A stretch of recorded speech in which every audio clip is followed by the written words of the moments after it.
In 1999, the German newspaper Die Zeit ran an experiment. They asked a falafel salesman and former theater director, Salah Bengali, who in the world he would most like to be connected to. Who would you like to be connected to? This is Strategic Basics, and we have a fantastic show for you today. We're going to look at the small world problem and see if the 6 degrees of separation really applies in 2025. If it does, that means that whoever you want to connect with on the planet is just a couple of friendships away. He chose his favorite actor, Marlon Brando. So the reporters then searched for a chain of friends, family, or acquaintances, people who knew each other on a first-name basis, who could connect Bengali to Brando. As it happens, Bengali had a friend in California. This friend worked alongside the boyfriend of a woman who was the sorority sister of the daughter of the producer of the film Don Juan DeMarco, starring Marlon Brando. So in total, it took just 6 steps, 6 degrees of separation. And that's where we got the 6 degrees of separation from. The idea is that this is not a unique example, that you could connect any 2 people on the planet in 6 steps or less. But is it really true? And if it is, how does it affect our lives? That could be really important if it is true. How is this possible in a world of now 8 billion people? That we could be that close, just 6 hops or less. Improbable. Does that affect how diseases spread, how information travels?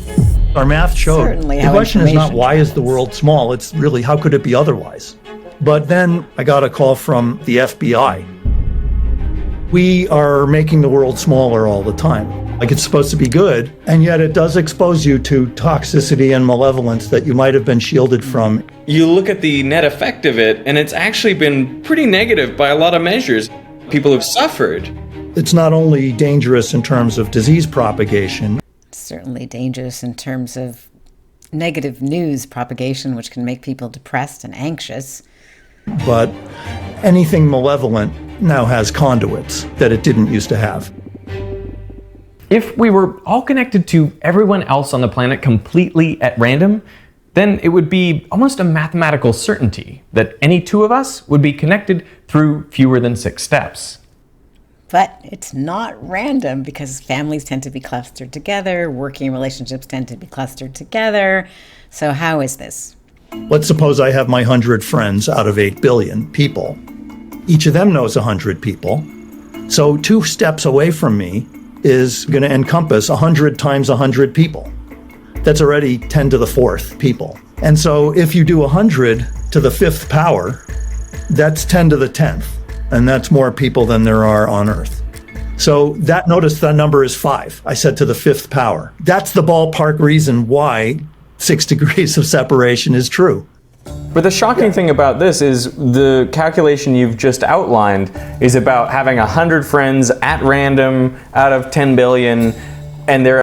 It's the at random part that's not so likely. Are your friends completely random? Do you have a friend in Ethiopia and in Italy and another one in France and another one in Canada? Maybe not. all over the world, but we know that in the real world, that's nowhere near what the distribution of friends are like. Absolutely true. So this really crude calculation I did is absurd for the reason that you said. The world is very far from random. The truth is, people naturally cluster geographically. Most of the people you know live close to you, and they also have a higher probability of knowing each other. If you calculate the fraction of people you know who also know each other, that is a measure of the clustering in the network. And that's going to totally sabotage the 6 degrees of separation. Let's try a model with a high degree of clustering. Imagine all 8 billion people on Earth are arranged into a circle, and say each person knows the 100 people closest to them, so 50 to the left and 50 to the right.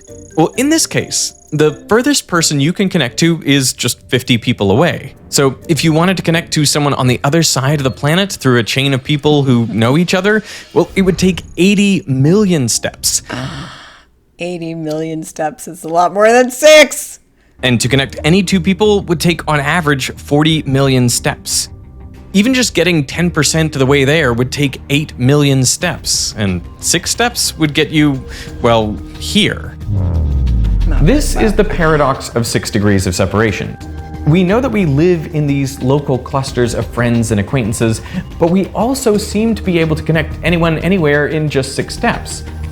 10 years ago, I did my own experiment on this, and I found that the average Veritasium viewer was only 2.7 degrees of separation from me. Wow. In social science, this is known as the small world problem, named after the phenomenon where you're, say, on holiday somewhere, and you bump into a stranger who somehow knows your best friend, and you say, wow, it's such a small world. In the mid-1990s, 2 mathematicians, Duncan Watts and Steve Strogatz, set out to solve this small world problem. Duncan really sort of had very far-seeing imagination at that point. We had computers that allowed us to simulate environments that were too complicated for math to work. Up until then, physicists had studied networks that were ordered and regular, like crystal lattices. And mathematicians, like Paul Erdos, had done lots of work on totally random networks. And now we're going to combine them. Let's see. But no one had studied what happens in between. There must be some enormous middle ground, and that's what Duncan and I felt like we're starting to explore. To study this middle ground, Watts and Strogatz imagined a simple, regular network of people, or nodes, dotted around a circle, each connected to a few of their nearest neighbors. What this reminds me of is this book, Friend of a Friend, by David Backus, which is amazing. I highly recommend it. Friend of a Friend, and he really talks about the importance of light connections. So it's actually not your closest friends or the people that you work with at your place of work that really make the difference. It's these light connections of people that you know only weakly that can really influence the outcome. And also in the book Friend of a Friend, he talks at length about how influenced we are by these people that we maybe don't even meet. Your success, your wealth, your health, even your body fat percentage can be impacted by the friends of your friends and also by their friends. It's like, wow, who we hang around with and who they hang around with actually really makes a difference. We had this idea, we're going to start with the physicist end of regular, and now we're going to turn the randomness knob to make it more and more random through these random shortcuts. We all have some experience with shortcuts. I like shortcuts. I belong to this club called the Internet Chess Club. I got to be very friendly with a guy in Holland. That connection makes the world small because now, even though my friends don't realize it, they're only one step away from a guy in Holland. And so that kind of connection, where you sort of connect to someone outside your normal circle, is what we came to call a shortcut. So they went round the circle, disconnecting some of the links and reconnecting them at random to a different node in the network.